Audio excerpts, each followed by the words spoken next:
Welcome back to the People Being Real show. I'm your host, Mark Shapiro, and I am sitting here with the one and only Lani Cooper. Welcome to the show. Thank you for having me. I'm super excited. I'm so excited to have you because you are super real. That's usually like the first criteria I look for in guests are people who are like willing to actually open up and let themselves be seen, which is totally you from just my experience, being in your company. We just met last week or maybe even this week at Erewhon through Sebastian Terry, who's also been on the show. But you're the founder of MOBOT, and it's the original foam roller water bottle. And I have been seeing these things around Venice Beach for probably the last couple of years. And I always would sit and see them and think how cool they were and wish I had one. But I had no idea that this was a Venice-based company or that it was you. So it's awesome to have one in my own hands and to now be a proud owner. Hey, you're a role model now. I'm a what? A role model. That's what we call our ambassadors. That is so good. I will take that. And I love the play on words. But Lani, I want to get right into it. I know everyone's time is precious here. And because the show is called People Being Real, let's just dive into the deep end. And I just wanted to invite you to open up and share a story with us, something that either you've been through that was super real for you or something that you're experiencing right now. And I would just love if you could share an inspiring story with us. I would love to. Let me select one of the many. I was thinking about it before I came on, about seeing the other guests and so many inspiring people and quotes that they live by. And I was thinking about one that I grasped really early, which was how you do anything is how you do everything. And I've always held on to it. I didn't quite think I understood it back then, but I embrace it now and think about every word that I speak, every action I take, every decision I make, how much of an impact that has on the people around me and my life and my love and what I put out there and how I show up. Mm-hmm. And I moved here in 2014, and about 2 years in, it was not going so great, and I had big goals and big dreams to, change the world and all the things that we want to do. And I found myself divorced and, the company near bankruptcy, living in my car, running my company out of my car, in a new country, didn't really know anyone, no family here. And then I was finally starting to turn it around and had clients like Reebok, Equinox, Hurley, pro athletes. Finally got an apartment, turned 40, woohoo. And I was like, let's do this. And then bam, 2 weeks later, I was playing a game of social touch rugby on the beach with the boys. And one of them just ran at me at full speed and he knocked me into next week and rang my bell, and it caused a brain injury so bad that I lost my memory, cognitive, speech, balance, smell, vision, not to mention the extreme pain and emotional issues. Unfortunately, the doctors were like, your recovery is going to be at least 2 years and we can't guarantee what you'll get back. My memory was about a minute and a half. And I became very aggressive and actually violent and very irrational and even tried to take my own life. I did not know who I was, where I was, my name. Was a complete identity crisis.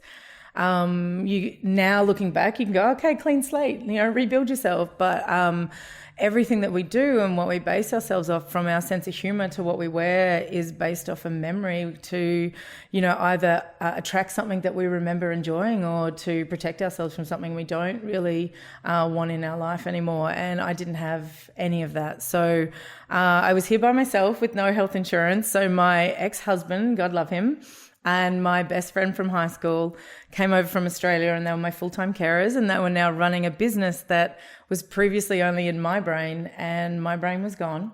So I had to be hidden from the world and investors and people, because who would want to work with a girl or a company that had no brain, was slightly irrational, and we didn't know if she was going to show up or, right now I have to apologize to anyone that didn't receive product in 2016 to 2018 because I probably forgot to ship it. That was my fault. But what I realized was I went through a lot of adversity from a very young age, and I used to think about that and be upset about that. And, went through all the healing, and I was lucky to be introduced to yoga and healing modalities really young, and breath work and things like that. And that resilience that I built up then was what gave me the strength and courage to overcome this and make a miraculous recovery in less than 2 years. And I'm now back 90% plus, running my company again. We're on the verge of becoming internationally recognized fitness and lifestyle brand. And it's just become so exciting. And I get to now inspire and empower other people to see how they can use their adversity and their strength to overcome things. Because what I realized is that, holy shit, I'm capable of anything. And if I can, anyone can. And we all have this inside of us, regardless of how big or small the obstacle or adversity is, it's in there. And if we push through and become proud of what we've achieved, those little bits of moments of pride add up to something big where you can hold your head up high and know within yourself, I did that. What else can I do? And that's pretty much how I go into every day now. There's no no's. I don't like no. There's just yeses. Hence why I'm here today at the drop of a hat going, yes, holy God, oh my God, what am I doing? Wow. Lani, thank you so much for opening up and sharing your story with us. That was quite the roller coaster. And first and foremost, I'm just so glad that you're feeling better. And you were just a ray of light. So thank you for being who you are. And, not only have you continued to heal, but also your business is rocking and rolling as well. So I'm just so happy for you because I know you have clearly been through it. So thank you very much. I had just a couple of questions I wanted to dive in just a little bit deeper just to understand because, you are so human and I can definitely relate. I haven't experienced the same thing that you've experienced, but just the ups and downs of being a human, none of us are completely immune to those. So I was curious that when you found yourself finding out you have brain damage, what is it like? Like what were you able to tell yourself? What was your relationship to, the external world? It was definitely one of the scariest things. I've had multiple injuries, physical injuries in my life, and I know that they impact your mental health. But I lost my computer. And so nothing wanted to run. There was no trigger to eat or go to the toilet or remember how to brush my teeth. I didn't remember what chicken tastes like. I forgot who my friends were. I didn't know who I knew. And then societal cues to be accepted in the world, I didn't have them anymore. And so I couldn't understand tone and facial expression. So I didn't recognize people or even myself. And when your memory cuts off so quickly, it was actually really scary. So I'd have moments where I would have moments of clarity where I would seem fine and then it could just drop away. It was like walking with someone next to you, talking to them, then they just disappear and you're like, where did they go? What's going on? And then maybe they come back, maybe they don't. So my memories and my thoughts were kind of like that. And it was probably, it was 9 months. It's the anniversary. It was the 4th of July, 2017. And I had my first thought by myself, and then I had a response to myself, and then I was able to articulate it and write it down. And so I didn't have a lot of that going on. I could sit and stare at a blank wall for hours, which if you want to be a monk on a hill is amazing. Right. You want to run a company and build something in America, that's not so cool. So wow.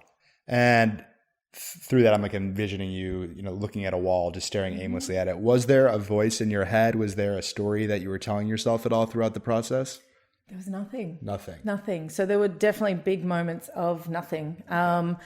In saying that, it's having the awareness of yoga and meditation, things like that before. I feel fortunate enough to have been in the rehabilitation industry to understand a little bit what was going on when I had clarity. So I was lucky to have, reference when at moments. And they said that I had sticky notes all over the walls and alarms going off every 3 minutes to tell me to do things. So I obviously had moments of clarity and knew there was a problem, but then it would disappear.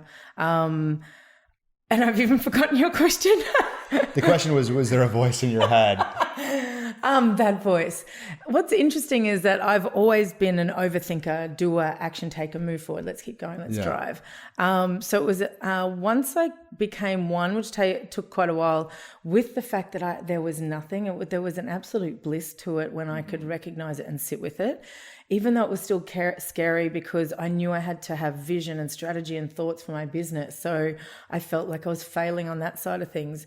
As far as the human experience and being able to bring that into balance and maybe combine those one day, which is what I do now, there was so much bliss in the nothingness and being in a world where I only had presence. Like I couldn't book things into the future. If you said, let's do this next Friday, I would say, but it's today. How do we do something? I couldn't even understand how to get to next Friday. I couldn't understand the future, which is a lot of what meditation and being present is about. And now that I recognize this, it's such a gift. But at the time, it was quite stressful. I didn't really realize that was happening. But there were definitely moments where I'm like, holy shit, can anyone see that they're like nothing? They're like, I was actually going up to people and go, can you see? Like I couldn't make a thought. I was wearing ball gowns to go and get coffee because I would pull dresses out and go, it's so pretty. Why would it sit in there? And like was doing things that I had no filter, had no care factor what anyone thought, which is also a gift that once you learn to embrace it, but society wasn't ready for me to behave in that way. So I definitely offended and upset a lot of people over the last few years with my different behavior, particularly because I looked the same. So it was invisible. Interesting. Yeah. So some of the societal norms, the status quos, the politeness, politically responsive stuff, that stuff didn't register. And no filter. So whatever I thought came out, and it wasn't always great. So as we know, it was authentic. It was very authentic. Like offensively authentic, you could say. And we talk about, don't lie, be truthful. But there's certain things that we, pad a little bit, soften a little bit, because it's just not, it's not polite or right. That wasn't happening. And that was, that took a long time to overcome. Yeah. Even to become aware of it. You had mentioned that you had Post-it notes, and that was kind of a reminder for you kind of to get back on your feet. So I'm a firm believer whenever we experience something really, really challenging in our lives. I know for me, it was my dad being sick and having Alzheimer's and being an 18-year experience and my divorce. And I've talked about dating and business challenges and struggles. Those things, we all have our own versions of those. And I think the toughest thing is once those realities unfold in real time, then how do we build ourselves back up? So I wanted to ask you, was there anything else, that you did, whether it was, what you were telling yourself in terms of faith or little systems that you put in place that allowed you to start building the momentum that allowed you to get to the place where you are today? Yeah, I've never really said this out loud, but from an early age when I was going through a lot, it was just the thought that this can't be it. There's got to be more. This cannot be it. And I was looking around me and I wasn't surrounded by the most positive environment. And I was always seeing what I didn't want, but I wasn't seeing any of what I did want. And there wasn't a lot of role models and even a lot of TV or, we didn't have the social media that we have now to look to people to go, hey, I could do that too. I just had this internal force of just going, like literally stepping back and looking at my life like I wasn't in it, looking around and going, this can't be it. Like this can't be what I'm here for. There's got to be more.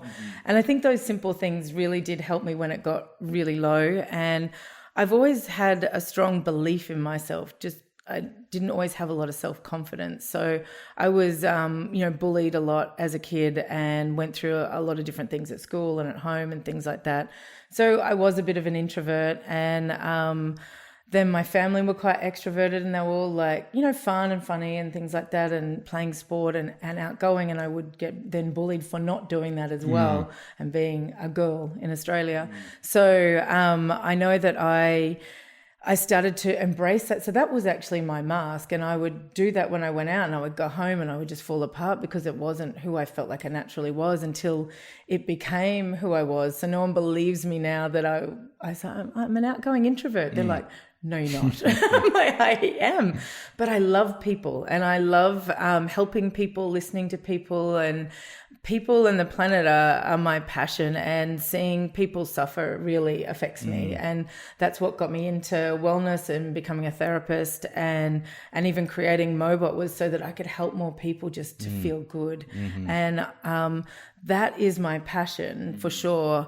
And then having like knowing what you're here for, which is a purpose, which is a little bit different, that really feeds into it. And I know that I always, and I learnt very young because I was arrested and hospitalized at 18 for an eating disorder and drug addiction. And so I had trauma that turned into a rebellious teenage problem. And so I obviously had to go into therapy and different things like that.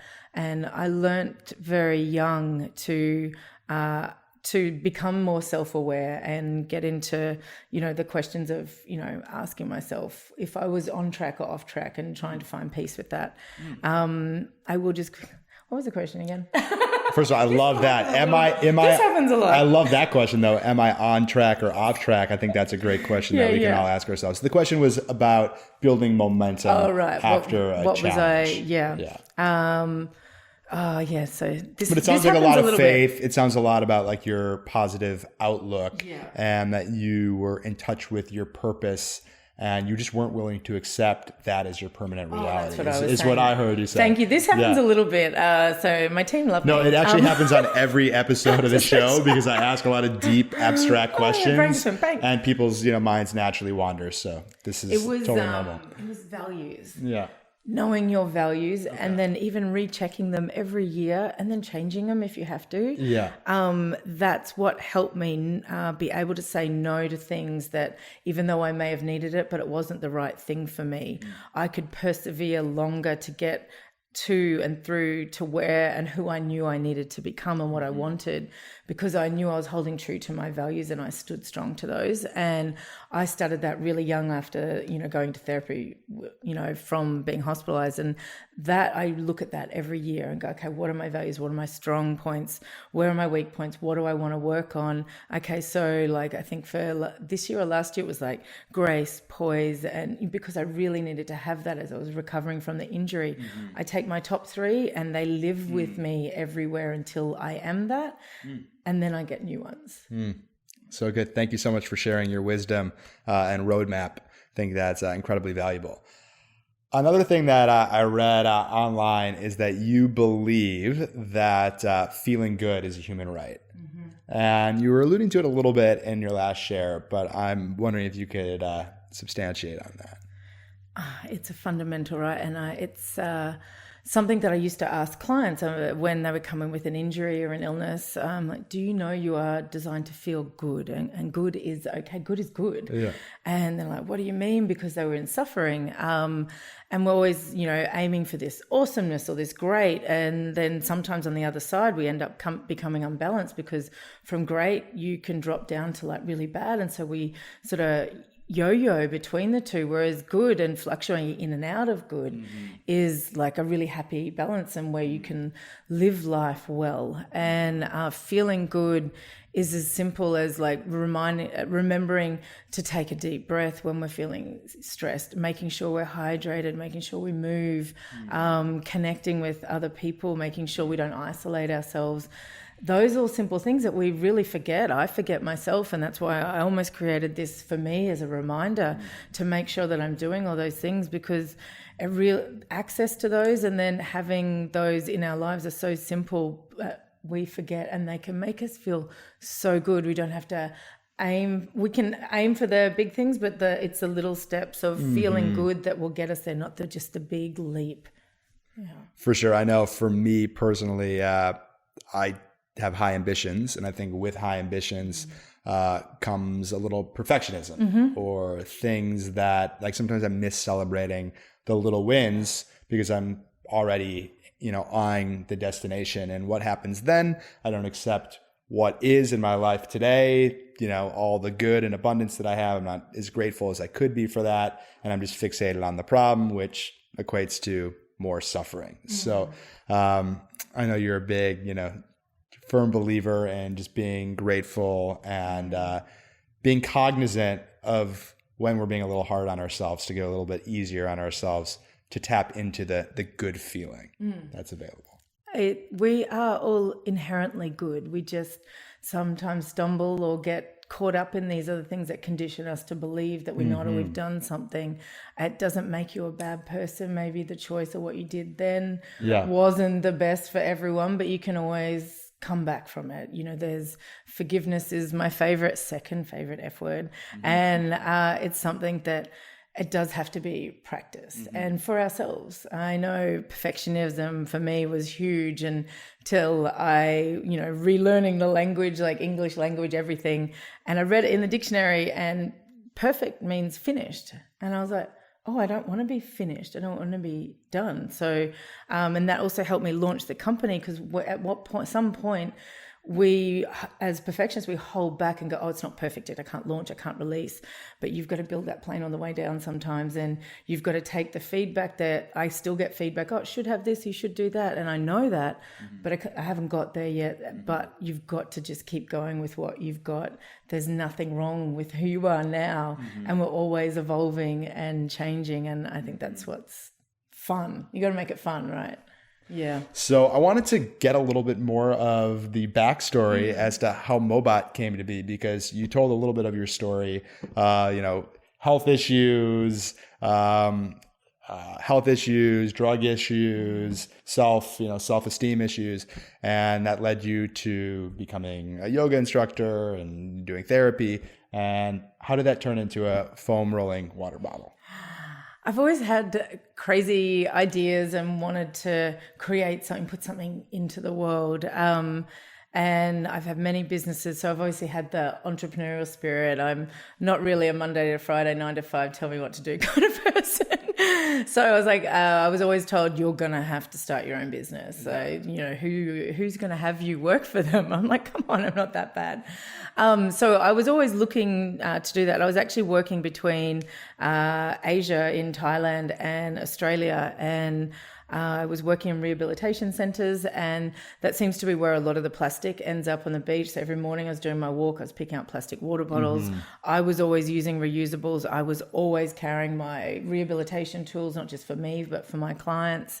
And I was treating athletes at an event, and I'm a little bit excuse intolerant. Most people get 3 chances with me, and it's like, change the story, let's fix it, or stop talking about it. Let's just stop. So I had multiple people say that, oh, I forgot my foam roller, or I didn't bring my water bottle, I forgot to hydrate, or I need to roll out. Do you have this? Do you have that? And it felt like it went on all day. That night I was just like, oh, there's got to be a better way. And that night I came up with the idea, the name, the tagline, everything. Wow. Snuck over to the computer, because I believe in energy, and I was like, oh my God, if I put that out there and I don't do something with it, someone else is going to take it. Okay. I Googled for hours to see if anyone else had done it, and I could not believe it hadn't been done. So pretty much within 9 months, I found factories, came to the US, laid down patents, started the company and launched a prototype, a test launch in Australia 9 months later. And we sold over 1,000 in a day and a half. Wow. And I was still the typical entrepreneur going, oh, is it going to work? I was like, well, I'm no one in Australia. I may as well be no one in America. Yeah. I'd been coming here for years with work. And I was like, can't wait. Let's go. Came here, knew 2 people, two prototypes, 2 suitcases. And and a big dream. And I must admit, the biggest reason I did it is to help people. I knew this would help me and help my clients. So came up with the biggest size first for my athletes, and that because they wanted to drink a lot of water and they wanted a bigger one. Then we got the other sizes going. I teach a lot of classes around the country on trigger point foam rolling, so how people can use this and have this in their life and have an impact within 30 to 60 seconds, make a difference in their body and how they feel. And that was always something that I noticed, particularly with hydration, working in recovery centers. You see people change really quickly, and from the simplest things like hydrating, and we doing yoga and foam rolling and stuff. and it allowed people's bodies to open up, because sometimes, if we lock down and we don't speak our truth, it'll show up in our body as injury and illness. So it's just emotional and physical pain stored in the body. And it's just a moment in time to go, hey, okay, I need to check in what's going on. And I really want to encourage people to not have to get to that extreme point. Can't prevent injuries and illness, particularly when you're pushing at 100 miles an hour trying to achieve all these things. But you help yourself recover faster or prevent. And that's my goal. I wanted to get on the preventative side of single-use plastics, health, hydration, and body issues. That's really amazing. And I'm so excited about this water bottle. So I took the challenge from my friend Sam Rosen, who is the founder of TAP. Oh, we just spoke to him the other day. He's great. He's amazing. He's amazing. So he challenged me not to use plastic water bottles for a month, like last fall. So it's been already probably going on a year that I haven't used any plastic water bottles. So I've been carrying around a water bottle everywhere I go. And I'm just so excited now to have a MOBOT, not only because I see them and they look cool, but like I like rolling as well. Like I have a foam roller at home. And so I'm excited to latch this onto my holsters here and to rock it. So I think it's a really awesome creation. When I was reading your website, I stumbled upon something that was interesting in that you felt like you created a product that people didn't know that they needed yet. And I love that, because I can certainly relate starting a podcast all about authenticity and being real in a world where people avoid vulnerability literally like the plague. So, I'm like, oh, there's, such a need for it. And now I've really learned just how walled up most people are and why it actually makes sense. Even though people want to be seen and appreciated for who they are. It's just one of those kind of weird things. But long question short, I'm curious to know how you've been able to kind of educate people that they want something that they don't know that they want. Or know that they need. Well, originally foam rolling was really for, it came from, dancers, and I think it was Joseph Pilates or someone that back in the day for rolling out, because they put their bodies through so much, and then it was athletes and rehabilitation. So it wasn't until you injured yourself or you're a professional athlete that you heard about it. Then it's like, well, we're all moving, we're all doing something, and we're all getting tight, we've all got trauma or accidents. We could all do with this release. And, it's evolved over the years, and there's some amazing products out there for body release now, which is just phenomenal, especially on the go. And I really wanted to have something that people could take with them as a reminder and have tangible motivation. But until people, like I said, it's this feeling good thing. People don't know they're designed to feel good. And until they are taught or take the moment to feel it, then they literally, like, my favorite part of a class is when I see like the penny drop, their face drop, and they're just like, oh, I get it. I feel good. I can do this. It didn't take long. It's connecting my breath and it's rolling out my muscles, and I feel released and open. Oh my God, I can do this. And so it's taken quite a while, because it was never even a search term, a foam roller water bottle. So that was quite cool to create a search term and have people searching it now, and understanding the importance also of hydration. Like, hydration is so important for all of that, like for recovery and health. And seeing people and building the community, which, because I didn't have investors and stuff at the time, it really was on the ground organic stuff. So I was going to classes, I was teaching for free, I was teaching anyone that would listen, I was teaching and I was talking to, and I didn't stop. And so it's taken a while to build the community. Our community is so loyal and authentic, and quite simply some of the most amazing people I've ever met. They now, because I took the time to do that with people, they now do it.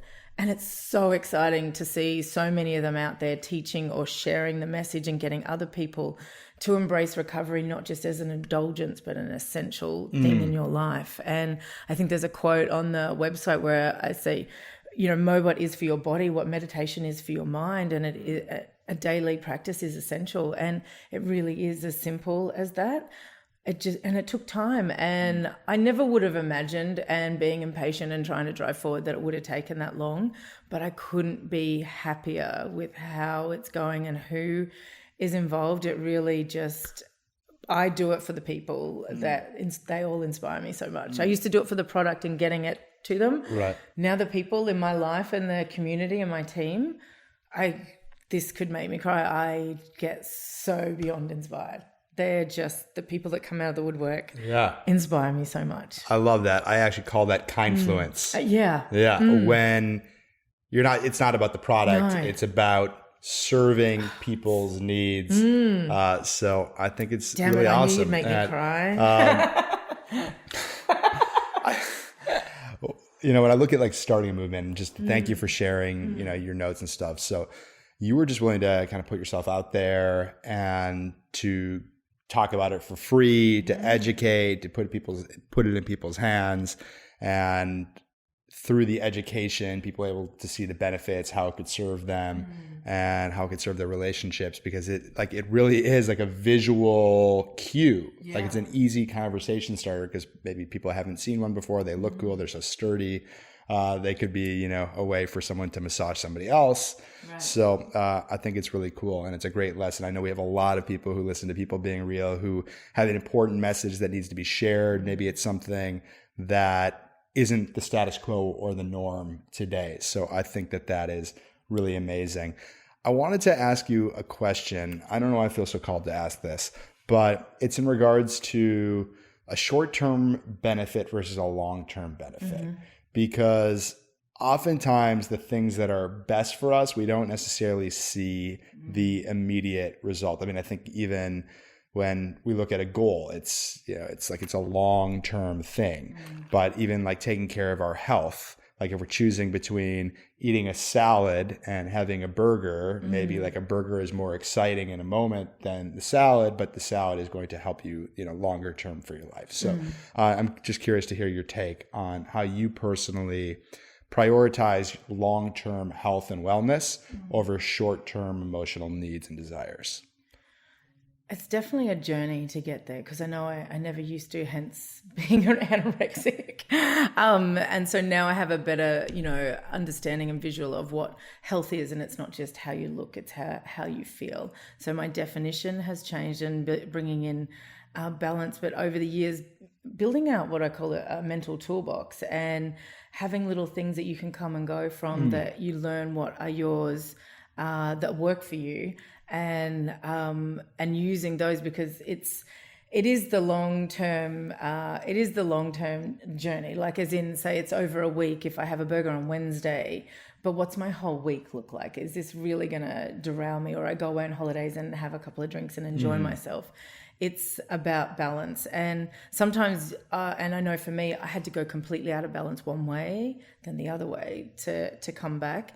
And it's the little things that we do often that make the biggest difference. And so that's why even with these, no one's taking an hour out of their day to foam roll. So I created a program where people can do 30 to 60 seconds or up to 7 minutes that can make a huge difference. And that's going to create balance and keep you grounded and longevity. And it's the same with hydration and food is pulling back. And if you do go off the rails, forgive yourself, enjoy it, like absolutely enjoy it, and come back. Yeah. So cool. Thank you so much. I love just the multi-purpose, creative nature behind it. It's awesome. Thank you. So I wanted to ask you a couple questions before we wrap up this interview. I got to go full circle back to one of your realizations after the head trauma, in that you wanted to have love in a family. So I'm curious to know what's come up since you've had that realization. Gosh, a lot.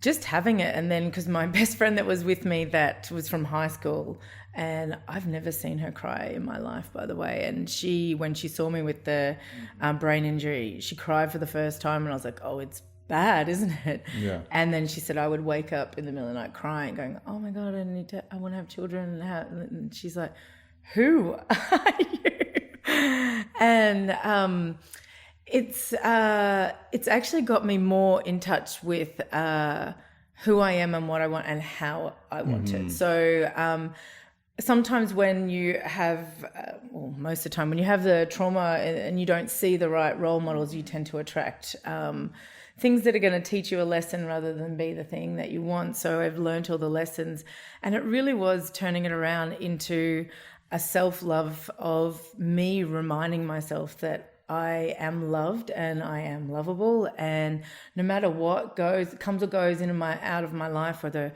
it's a boyfriend or an employee or a family member, that it's not me, and that I can continue to love myself and attract what I want and need in my life, and being patient about it. So I definitely found was like, okay, well, if that's what we're doing, my natural instinct is like, all right, let's do this. And go, oh, that's just not how it works, Lani. You just be patient and keep building you and building myself to be the right person that can match in with the right person whenever, that is. It's been interesting. I feel so lucky that to feel that way and to embrace it and be open and embrace rejection a little bit better, actually. Like, that was something I really had to, I dove deep into online dating, which was just I've been there. It was not fun, especially with no memory. What's your name again? And it really did help me, though, because I kept putting myself out there. I took my usual never going to give up attitude, throwing myself into it, and just took it for who I was going to meet and how it was going to go and what I was going to learn.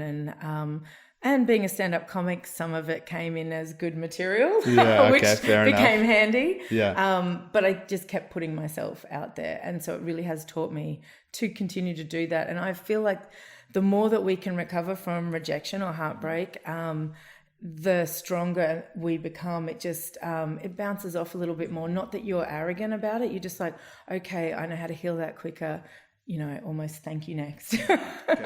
I know you're a comedian, and we've talked a lot about heavy topics here in today's show. What are your favorite things to joke about? Something I haven't mentioned. I've had over 70 jobs. Wow. 70. Being a comedian makes it 71. So I take it to the next level. I have so much to talk about. But I was a flight attendant for many years, and there's a curiosity with a lot of people about what really goes on up there. And so I talk a lot about that because I have seen. Okay. Are you a member of the Mile High Club? Yes. You are. Okay. Congratulations. I'm Australian. I used to fly for Qantas, and so I sort of reveal, I guess, some secrets that you could say, or some things that not everyone is privy to. And I've done everything from defibs, sedate, bomb threats, emergency landings, catching people have sex on board. So I have unlimited material to talk about, but it's usually only like 7 or 8 minutes. So I usually get a bit of that out, which is kind of fun. Nice. What are you most proud of? Oh, wow. It's going to be external because it still relates back to me, but I am so beyond proud of my community and team. And I do know that is a representation of what I put in and the love I gave it. And the fact that it survived those years of me missing was a testament to the foundation and the community I built before that to just keep it alive. I am so proud of myself for that, and attracting those people and keeping them and enjoying them. It's quite a pleasure to see. Awesome. Thank you very much for sharing. Thank you. So as we wrap up this interview, what can we do to support you? Oh, you can go, you can follow us at MOBOT Nation, and MOBOT.com is where you find MOBOTs, and we go on Good Morning America on the 9th of July. Awesome. So we've told everyone that there's a shot every time they say MOBOT. So wherever you are in the world, take a shot Okay. of green juice, whatever you want. Sure, just fair shot. enough. And we've just launched our American flag series for the 4th of July. I saw that cool. online. Yeah. Super cool. So that's coming through for gearing up for the Olympics to do all the flags for the athletes. Awesome. Well, get the best water bottle you've ever had. It's a conversation starter. Will keep you hydrated. It's good for your muscles, letting go of the physical and emotional pain that we're all carrying. Yeah. So definitely get a water bottle. I'm a proud new member of the club. So yeah. Thank you. What final words of wisdom, inspiration, advice do you have to listeners of People Being Real? I just hope that people can hear this, or if they get a MOBOT and use it and feel inspired and supported, because I know for me there was so many times I did things alone and muscled through, and it took a lot of strength and courage. And if I knew I had this kind of support or could find it, or could have the potential to reach out and get out of your comfort zone and out of your own way to achieve it, that, you are supported, and to feel inspired at any moment to take a simple little step, like a sip of water or a deep breath or roll out or a movement or anything like that everything is available to you, and that you ask for what you want and you question everything. The one and only Lani Cooper. Thank you so much for coming on the show. You're awesome. I really appreciate your openness, vulnerability, and your incredible insight and outlook on life. It's really refreshing and empowering. Thank you. Makes me want to ask you more questions. I was so nervous myself. We'll turn the mics after that. Thank you.